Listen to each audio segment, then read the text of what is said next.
Nama saya Syifa Nursyibani. Saya biasa dipanggil Aca atau Syifa. Saya tinggal di sini ya. Terus saya murid kelas 1A. Hobi saya bernafas. Perkenalkan, nama saya Trihabir Rusadi. Umur saya 16 tahun, tinggal di Campea, Bogor. Assalamualaikum warahmatullahi wabarakatuh. Hai guys, nama aku Ananda Putri Aziza. Aku lahir 4 November 2005. Sekarang aku kelas 3 MTS dan aku tinggal di Jakarta Pusat. Halo, perkenalkan nama saya Marcelo Yoga Pratama Sitombo. Ayah saya orang Medan tapi ibu saya orang Bogor.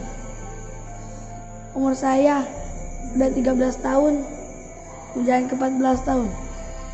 Assalamualaikum warahmatullahi wabarakatuh. Perkenalkan, namanya Elgi Virginia Putri Yolanda dari Bekasi. Terus ada apa? Perkenalkan, namanya Elgi Virginia Putri Yolanda dari Bekasi. Hobinya membaca. Terus kelas 2. Assalamualaikum warahmatullahi wabarakatuh. Perkenalkan, nama saya Muhammad Zayan.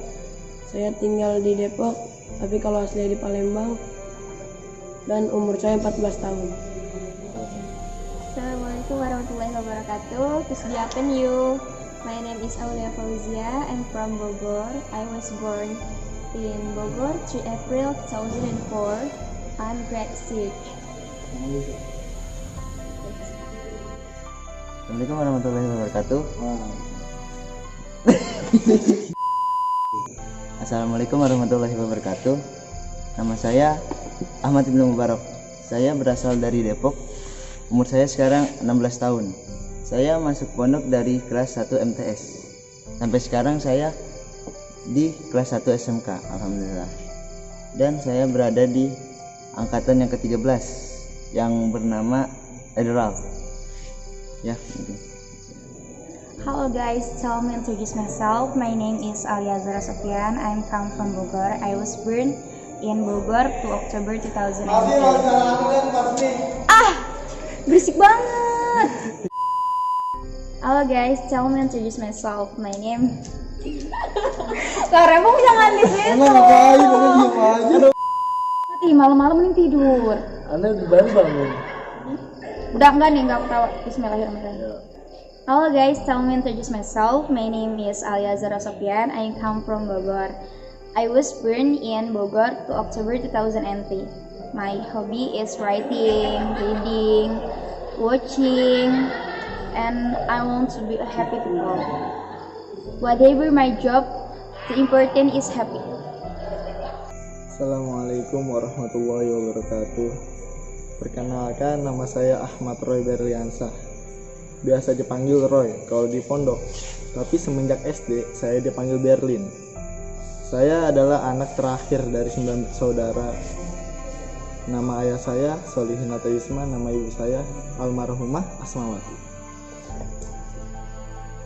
Saya di pondok pesantren Miftahul Sudur dari kelas 1 MTS sampai sekarang kelas 1 SMK, berarti saya sudah hampir 4 tahun di pondok ini. Saya terlahir di angkatan 13 yang bernama Edral. Assalamualaikum warahmatullahi wabarakatuh. Halo guys, nama aku Nurfauziah Zahra. Aku lahir tanggal 9 Juli 2006. Sekarang aku kelas 9 MTS. Aku tinggal di Kelapa Cilengsi, Bogor Timur. Ya, baik. Perkenalkan, nama saya Hada Namrullah, sering dipanggil Hadi atau Mok-Mok. Dan rumah saya tinggal di Bekasi, Jatiwaringin, Pondok Gede. Ya, Assalamualaikum warahmatullahi wabarakatuh. Saya Rafli Prasetyo Ramadan. Rafli Ramadan. Terus ada lagi? Udah lagi. Baru tadi pas lagi pelajaran terakhir, pelajaran enggak terakhir sih, belajar bahasa Hendrik kan ya harus. Jadi kenapa kerupuk gara pengen hafalan tuh, nyangkut roknya robek, saya nyungsruk tadi. Ya udah, habis itu satu kelas pada rame, gak lama langsung duduk, gak jadi hafalan dah. Ada yang lain? Apa ya? Apa ya? Nggak jatuh tengah lapangan. Kejadian menarik ya banyak sekali lah. Aduh, aku kejadian menarik banyak banget sih. Kejadian misalnya makan bareng misalnya di dapur ya, makan bareng ketahuan bagian kesehatan, kalau enggak bagian apa sih, bagian kebersihan lah, kita langsung dihukum, dibotak, sampai dibotak gitu. Parah banget lah.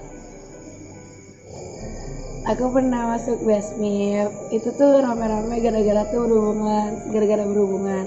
So aku pernah lari lapangan sekelas sampai 100 kali, dan itu tuh dicicil-cicil gitu setiap harinya. Gara-gara kita nggak sanggup apalin satu kitab nahwu. Kejadian menarik saya banyak, Tat. Seperti main bola di pondok, waktu itu kamar saya juara. Terus ada lomba MSC, Tat. Lomba MSC itu yang paling seru tuh main bolanya, Tat. Kamarnya saya kalah saingnya sama kamarnya Bang Habib. Kenapa bagian bahasa gara-gara kamu gua. Udah. Bukan deh. Apa dong? Ada lagi? Apa ya? Kabur sama teman-teman. Kenapa tuh? Gara-gara apa itu, mau lagi pengen kabur doang. Banyak kejadian yang menarik, kayak seperti lomba, kayak kemarin lomba tapi kalah ya. Tapi menarik sih, ngeliatnya gitu, banyak yang menang, ada yang kalah.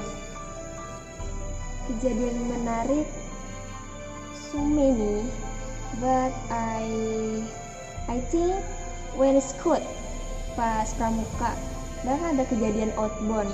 Nah itu siapa deh waktu pas jadi anggota kan kita harus masih ikut outbound, itu parah-parah banget. Ada yang harus nyium tanah, minum air bekas mulut orang, terus kayak harus ngerayap di selokan.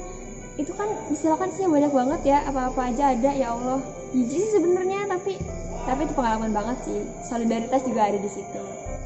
Oh, banyak sekali. Dari mulai MTS sampai sekarang. Keseringan di MTS pada saat saya kelas 2 MTS, karena di situ kelas kita tuh semua sekelas itu di pojok, dan itu tempat sangat strategis untuk dijadikan tempat bermain. Banyak permainan yang kita ciptakan, dari mulai bola kos kaki, pakai bola pingpong mainnya pakai buku, kan jadiin raket. Itu emang dikatakan sih jolim tapi seru aja gitu, mainin meteran, terus banyak permainan yang kita buat di situ. Yeah. Kejadian menarik yang dialami di pondok tuh banyak banget, pokoknya banyak banget. Tapi yang paling menarik itu kalau setiap ulang tahun itu pasti ada aja kerjaan dari teman-teman itu banyak banget. Entah diceburin di kolam, entah bajunya tuh gituin lah, pokoknya itu yang paling berkesan. Kalau ulang tahun di pondok sama ulang tahun di luar itu beda banget.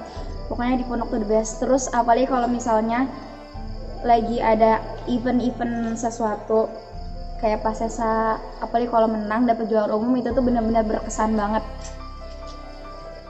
Kejadian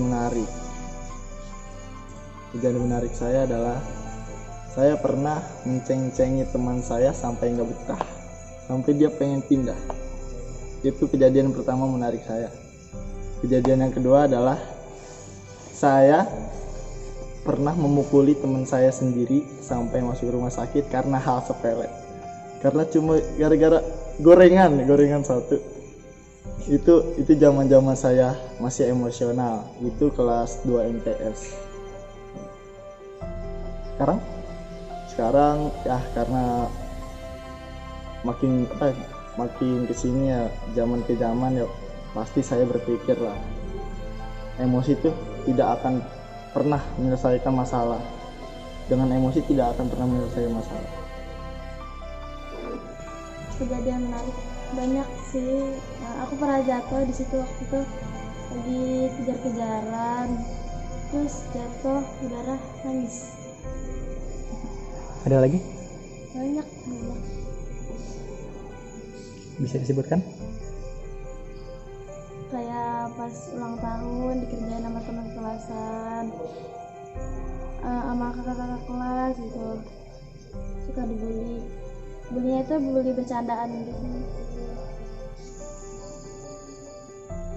Kalau menurut saya kejadian yang paling menarik itu satu, kalau misalkan ada santri yang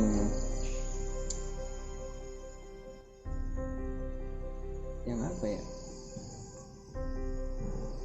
yang banyak kegiatannya itu membuat saya tertarik untuk membantu. Menurut saya itu menarik. Ada lagi? Sudah. Kejadian yang menarik di pondok ya, itu kita merasa tenang walaupun keadaan lagi gundah lah, lagi gaduh, tapi kita mendapatkan ketenangan kalau kita ada di pondok pesantren.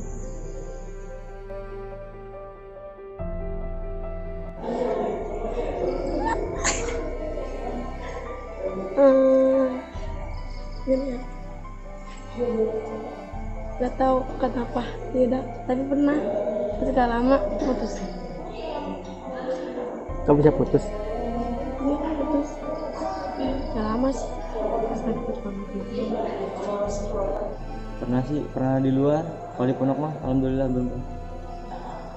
Kenapa? Ya karena suka. Kalau pacaran karena suka. Kapan? Udah pas kelas 12, udah lama. Alhamdulillah Tat, gak pernah pacaran. Kenapa? Karena saya gak mau ngecewain orang tua saya. Saya ikut temen-temen terus juga pengen nyobain, udah. Nah ini sih di luar pacaran karena kayak ya suka lah, cinta semua. Alhamdulillah sih nggak pernah pacaran, nggak tertarik aja gitu. Tapi bakal pengen pacaran kalau udah nikah, kayaknya enak gitu. Pokoknya pengen kalau udah nikah. Kalau saya sini sih belum pernah, karena niat saya di sini bukan itu, tapi nilai saya di sini untuk menambah wawasan, karena saya sebelumnya berada di SD negeri yang hanya pelajaran agamanya ya sebatas PAI, pelajaran agama Islam. Kalau di sini kita ada pelajaran tafsir, fikih, usul fikih, ada akidah akhlak, Al-Quran hadis. Jadi untuk menambah wawasan dan untuk bekal nanti. Kalau pacaran sih enggak, tapi kalau deket pernah. Alasannya ya karena apa ya? Karena suka. Tapi enggak pacaran. Kenapa emang? Ya karena nggak boleh pacaran. Sebenarnya sama aja sih, cuman emang nggak ada status aja.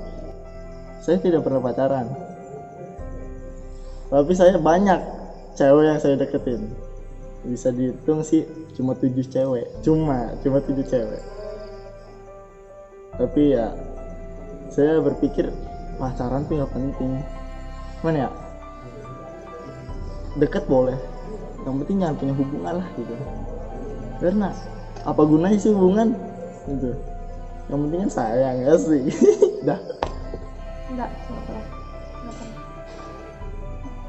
Enggak Ya nggak mau aja, nggak tertarik gitu. Dulu saya sempat pernah pacaran 3 tahun saya pacaran. Dan kenapa saya pacaran? Mungkin saya merasa bahwa hidup di pondok itu sepi jika tidak punya pacar. Tapi kalau menurut saya pacaran itu tidak baik. Nah, jadi saya enggak pacaran. Pernah pacaran karena ngelihat teman-teman kita yang lain itu pacaran gitu. Jadi ada rasa keinginan, ada rasa ada rasa kemauan untuk punya pacar juga. Jadi ngelihat sekeliling kita yang dekat sama perempuan, nah kita juga ingin dekat sama perempuan gitu. Biar nggak bahasa sekarang, biar nggak dicengin lah, kita nggak laku banget gitu, makanya kita nyari pacar biar laku gitu. Negatif semua ya? Apa? Negatif semua ya? Apanya? Ya ucapannya negatif ya? Iya, negatif dong. Kalau positif bahaya. Yang sering tuh bagian bahasa, bagian taklim. Paling sering bawa kamus, terus titik pertengah lapangan, muter lapangan juga. Apalagi ya, tapi cuma itu doang sih. Aduh, hukuman sih langganan banget dah. Bagian keamanan, bagian bagian bahasa, bagian taklim, bagian keamanan. Pernah nih pas kemarin tuh kabur, dikelet, seminggunya lagi ketahuan ngerokok, dikelet lagi, double kill tuh. Terus bagian taklim, zikir tidur cepat, telat ke masjid lari, gak bawa sorban, kayak gitulah. Terus bagian bahasa, setiap aneh nih ngomong bahasa Sundawiyah, LG, ngomong Indonesia pasti kena mulu tuh kan. Aduh, langganan banget dah. Kena pakai pelas kelas, terus kena lari tuh gara-gara nggak pakai bahasa. Terus pernah lanjutin pondok, satu pondok sekelas juga tuh gara-gara kelasnya kotor. Terus pernah disiram, pernah diguyur, pernah lari lapangan, pernah istighfar di lapangan. Kalau hukuman, saya anak baru, rambut saya tuh dulu ngelewatin hidung. Tapi pertama anak baru, yang pertama dibotak itu saya. Kenapa? Saya ketahuan kecing diri doang. Ketahuan kecing diri sama makan diri, langsung dibotak. Dan kalau setiap mahkamah, gak mungkin gak ada nama saya, pasti ada. Bagian keamanan, taklim, bahasa, logistik, kesenian, pasti semuanya ada saat keseluruhan. Ada positif ya? Gak ada, tak negatif semua hidup saya. Astagfirullah. Bagian bahasa yang paling parah mah. Gara-gara ngomong gua. Terus diapain? Terus ya dihukum pakai plan. Ada lagi? Udah. Banyak seperti kayak hukuman bagian taklim, bagian bahasa, bagian tuan keamanan. Setiap kamu juga pernah kena terus, gak pernah nggak kena pastinya. Ada lagi? Ada sih kayak makan diri langsung cepat, nggak piket cepat, tak ke masjid lari, nggak bawa sorban dihukum, banyak lah. Hukuman nggak pernah yang aneh-aneh sih, paling alhamdulillah ya paling cuma kayak lari, terus hafalan mufradat, hafalan surat. I'm never use kerudung compang-camping, I'm never wear kerudung compang-camping atau kayak pakai plang, yang nggak pernah aneh-aneh sih alhamdulillah. Banyak banget. Dari kelas 1 MTS waktu masih polos-polosnya kan. Waktu itu padahal kalau di sini disebutnya mudabir atau pengurus. Mudabir itu berpengumuman siapa yang makan diri, padahal dia tidak ngelihat semua yang makan diri. Tapi dengan polosnya saya ngaku dan saya dibotak pada hari itu. Saya nyesel sekali ngaku ya. Parah banget. Ada lagi? Terus ada lagi. Itu saya belum lama pas semester 1 terakhir pengen liburan pada kelas 1 MTS. Sih saya hopir dan teman Hopper itu penjaga malam. Nah saya berdua sama kakak kelas saya. Nah kakak kelas saya ini ngantuk. Sehabis dia rapat bersama ustadz-ustadz untuk acara ke depan. Nggak tahu itu rapat apa, dia capek dan saya tiba-tiba mengajak dia Hopper atau jaga malam. Tiba-tiba dia tidur, tanpa disadari saya juga tidur. Akhirnya santri semuanya telat subuh.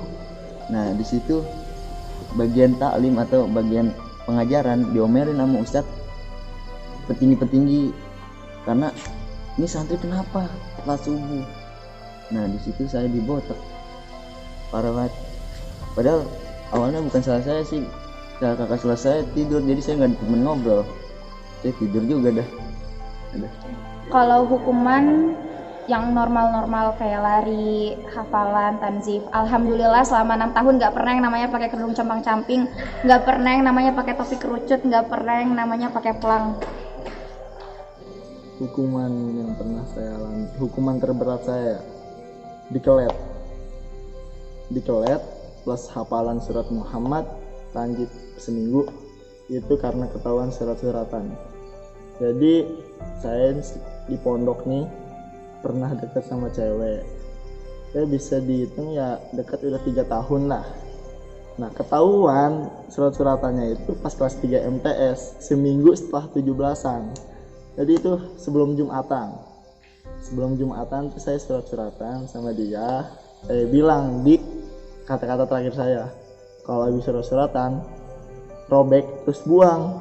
Wah mungkin dia nggak baca atau lupa kali robek terus buangnya, ditaruh di kolong meja. Dan setelah Jumatan ternyata mengurus atau mudabir ada yang ngecek kolong-kolong meja, dan disitulah ketahuan.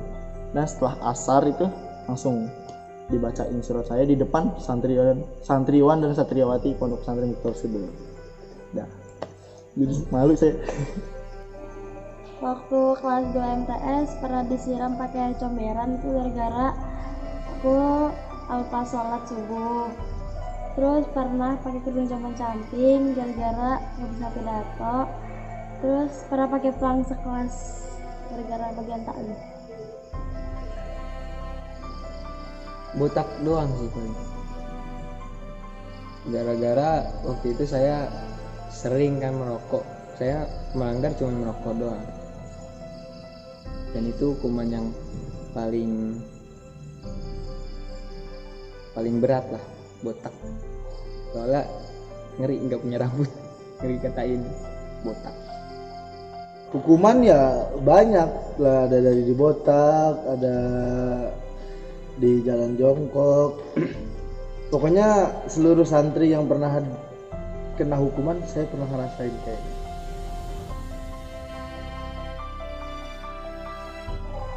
Ya cari ilmu lah biar pinter, terus itu juga biar apa-apa ada dikit. Saya kayak bandel juga dulu. Tujuan saya mondok mendapatkan ridho dari Allah Subhanahu wa taala. Karena guru aneh pernah bilang gini, "Bib, tujuan antum mondok ngapain?" Aneh jawab gini tadi, "Tujuan anak mondok menuntut ilmu tadi." "Oh, bukan gitu, Bib. Tujuan mondok ente harusnya mendapatkan ridho dari Allah Subhanahu wa taala. Misalnya ente menuntut ilmu tapi belum dapat ridho dari Allah Subhanahu wa taala, percuma." Gitu kan. Buat menjadi lebih baik lagi. Soal kata mama, biar bisa ngajarin mama ngaji lagi, biar mama lebih tahu ilmu agama lagi. Jangan saya mondok. Sebenarnya saya disuruh orang tua juga mondok di sini. Tapi karena saya mikir orang tua saya udah bayar capek-capek di sini, masa saya gak mau mondok? Jadi saya udah menekatkan diri saya untuk mondok biar jadi anak yang berakhlak. Udah. Ada lagi? Tujuan saya mondok itu buat kebaikan orang tua, karena saya mondok itu di orang tua. Tadinya saya masuk ke pondok itu nggak pengen lama-lamaan karena dibiayain sama orang tua, kasihan orang tua nyari duit, ya kan. Jadi saya betah di sini. Itu tujuan saya mondok. tujuan mondok tolabul ilmi, pertama menggugurkan kewajiban, terus untuk menjadi khairun nas anfa'uhum linnas, berbanyak pengalaman, berbanyak teman. Ya tadi sih kembali kepada menambah wawasan, dan juga saya ingin sekali membanggakan orang tua saya dengan apa yang saya dapatkan di sini, karena orang tua saya yang sudah bekerja, yang sudah mencari uang banting tulang, apa saya kagak ada balas budinya gitu kan, sangat menyedihkan. Makanya itu saya belajar sini untuk membahagiakan orang tua. Tujuan mondok itu biar lebih tahu ilmu, biar lebih tahu banyak hal tentang agama. Apalagi kan sekarang tuh udah akhir zaman, yang diperluin tuh sekarang tuh ilmu agama untuk mempersiapkan diri menuju akhirat. Terus juga kalau kata ayah, biar jadi anak yang solehat, terus bisa ngedoain ayah kalau ayah udah dipanggil sama Allah. Berbicara tujuan mondok sih pasti menuntut ilmu, tapi tujuan saya ingin mengetahui mana yang benar dan mana yang harus saya jauhi, atau mana yang benar dan mana yang salah. Itu saya ingin mengetahui itu, karena sebelum saya mondok saya berpikir yang selalu saya lakukan itu selalu salah. Makanya saya pengen tahu itu mana sih yang harus saya lakukan dan mana yang saya harus tidak lakukan. Kayak pacaran. Iya, kayak pacaran. Ya pertamanya sih disuruh orang tua, biar kalau misalkan orang tua udah meninggal tuh ada yang bisa yasinin gitu, tapi kemauan sendiri. Tujuan saya ingin memperbaiki diri dan ingin belajar agama lebih luas. Tujuan saya mondok itu untuk menyelamatkan masa depan saya sampai yang lebih baik lah, karena beberapa lingkungan di sekitar Jakarta itu udah banyak orang yang masa depan hancur gara-gara lingkungannya. Karena yang saya lihat di lingkungan saya pribadi itu udah begitu parah. Makanya saya masuk pondok pesantren untuk memperbaiki lingkungan saya yang tadinya di rumah nggak benar, di sini agak lebih baik.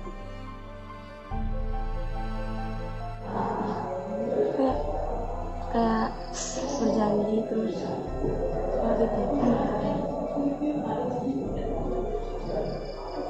Sulan gitu. Yang kegiatan yang ada aktivitas sedikit kayak sekolah. Suka banyak sih kegiatan kayak kemarin tuh pas sesa, aneh baru lihat bener lah. Aneh bisa kemarin kan sekolah di luar ya, masuk pondok sini, oh tahu pas sesa kayak gini, dekorannya gede, bagus, penampilannya juga menarik lah. Kalau misalkan lagi ada acara-acara gede kayak kemarin pas sesa, terus kalau misalkan lagi buka, terus kalau lagi watching, suka itu seperti ada lomba-lomba kayak gitu Tat. Saya lomba-lomba, terus ada kayak hadroan, itu saya seru Tat di pondok. Kebersamaannya Ada lagi? Agak asik gitu.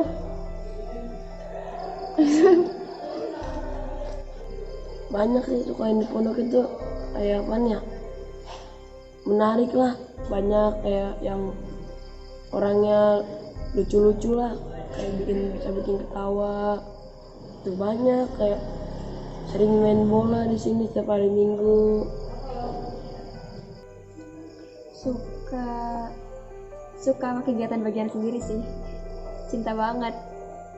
Suka banget ya pokoknya kegiatan bagian bahasa, dari bagian mufradat, terus listening. Apalagi kan kita yang nentuin lagunya, nah jadi kita kayak bereksplorasi di dalamnya gitu loh. Anak-anak kasih lagu apa ya? Oh ini nih kita yang nentuin. Terus bikin ulangan buat anak-anak bahasa. Terus kayak acara speech contest, pasesa, all about event. Tapi lebih suka sih acara bagian sendiri. Okay, maybe just this from me. And peace be upon you. Wassalamualaikum.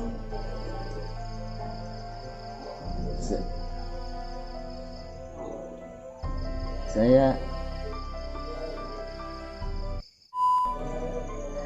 sangat suka pada saat bersama teman-teman saya, karena dilihat teman-teman saya itu sangat baik, karena kita sesama satu angkatan dan kita satu atap.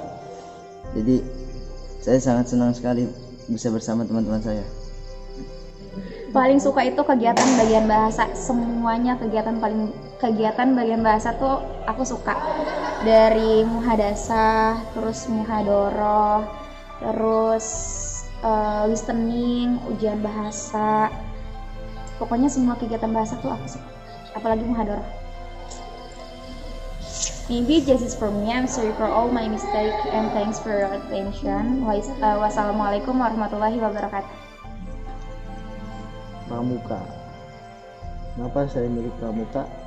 Karena menurut saya di dalam pramuka itu dididik mental seseorang untuk berbicara di depan, untuk nampil di depan, untuk berpendapat dan lain-lain.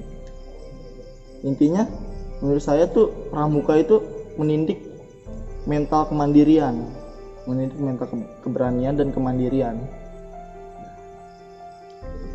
Cukup sekian dari saya. Satu pesan dari saya, semangat selalu, oke? Wassalamualaikum warahmatullahi wabarakatuh. Pas acara-acara besar doang, terus pas watching. Ada lagi? Kegiatan. Kalau tentang kegiatan yang paling saya suka itu di kepramukaan. Saya paling suka dengan kepramukaan. Pramuka orangnya enjoy, asik dan menarik lah, gokil orangnya. Yang paling saya suka di pondok itu pada saat saya melakukan suatu kegiatan dan kegiatan itu menyenangkan apapun itu bentuknya. Jadi kalau di pesantren itu suka itu karena ada kegiatan, jadi nggak bete lah. Jadi dan ada kebebasan juga, di mana kebebasan ini santri dibebaskan untuk berpikir, dibebaskan untuk berekspresi dalam melakukan kegiatan, dan nggak ada apa ya yang dimana keterbiasaan ini bisa memicu kebaikan di dalam kehidupan yang akan datang. Mau nanya, pesantren yang baik itu kayak gimana sih? Ya kalau pesantren yang baik itu adalah pesantren, banyak pesantren sih. Banyak pesantren yang dia selalu memaksa dalam suatu kegiatan, entah itu sholat, entah itu beribadah, segala macam lah. Nah untuk era sekarang sekiranya untuk melakukan paksaan terhadap anak yang masih remaja itu kurang baik gitu. Jadi ada sisi dimana itu pemberontakan itu terjadi gitu. Makanya kalau pesantren yang baik itu adalah pesantren yang memundurkan program paksaan, memajukan program keterbiasaan. Nah keterbiasaan itu tercipta bisa dari beberapa faktor, dari yang membuat program itu mempunyai rasa mencintai di bawahnya atau segala macamnya. Nah jadi ada cara di mana yang mempunyai program ini mempunyai cara untuk programnya bisa diikuti sama yang mengikuti program. Jadi harus pelan-pelan, emang nggak bisa cepet. Namanya terbiasa itu nggak bisa cepet, dan nggak ada yang suatu keterbiasaan bisa muncul itu dengan cepat waktu. Makanya harus pelan-pelan, sabar. Nah, itu fungsi dari pesantren, harus bisa memicukan keterbiasaan kebaikan dalam segi Islami yang pastikan di pesantren. Kalau pendidikan yang baik gimana tuh? Nah, kalau pendidikan itu kan banyak cara kan. Artinya kan mendidik. Pendidikan itu kan gimana caranya pendidik ini bisa mendidik yang dididik. Jadi pendidik ini mempunyai cara untuk mendidik agar yang dididik itu bisa mempunyai pendidikan. Nah, caranya itu yang pertama dia punya program, di mana programnya ini bisa memajukan yang dididik menjadi suatu orang yang mempunyai pendidikan. Dimana pendidikan ini pun nggak gampang. Jadi pendidik ini kan bukan hanya mengajar gitu. Jadi dia ada titik di mana dia harus mendidik seseorang. Nah, kalau pengajar itu kan lebih ke teoritis, materi, terus belajar tentang teori aja gitu. Tapi kalau pendidik dia mempelajari perilaku. Jadi di mana pendidik ini punya tanggung jawab, yang dididik ini mempunyai perilaku yang baik atau berpendidikan.